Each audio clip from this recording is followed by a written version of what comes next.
You're watching Channel 4, home of News4Jax.com. The morning show in high definition starts now.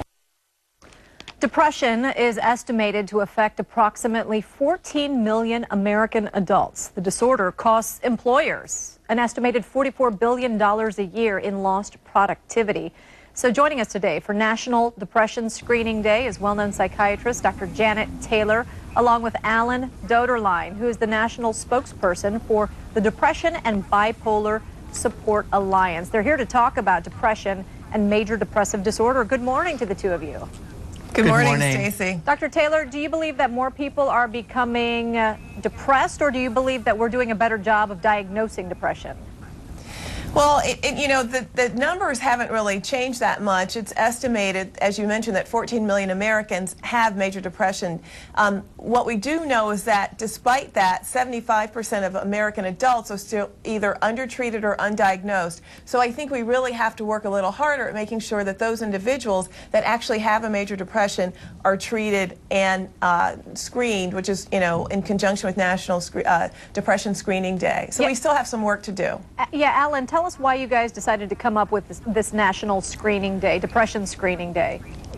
Well, it's so important, as you said, with numbers like 14 million people living with the illness. It's someone you know, and that's something that at the Depression and Bipolar Support Alliance we remind ourselves every day, that it's something that we all may face, but you can definitely get well so long as you talk with your doctor, you make a plan, and you work at it. But it's something that is treatable, and there's a lot of hope for people that they can get well. And it's probably something a lot of people feel hopeless about. Let's talk about the signs and symptoms, Dr. Taylor, of depression. Well, in conjunction with AstraZeneca and the Depression and Bipolar Support Alliance, we have a campaign, Speak and Be Heard.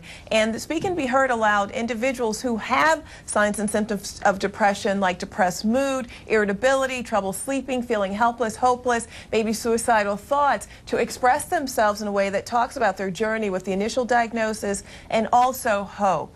And so if individuals feel depressed or sad for a time period lasting longer than 2 weeks or have an impairment in their functioning, they should talk to their health care provider and come up with a treatment plan. And what does that usually involve? Because so many of us are just used to popping pills to treat this. Does it involve talk therapy as well? What treatment modalities are out there?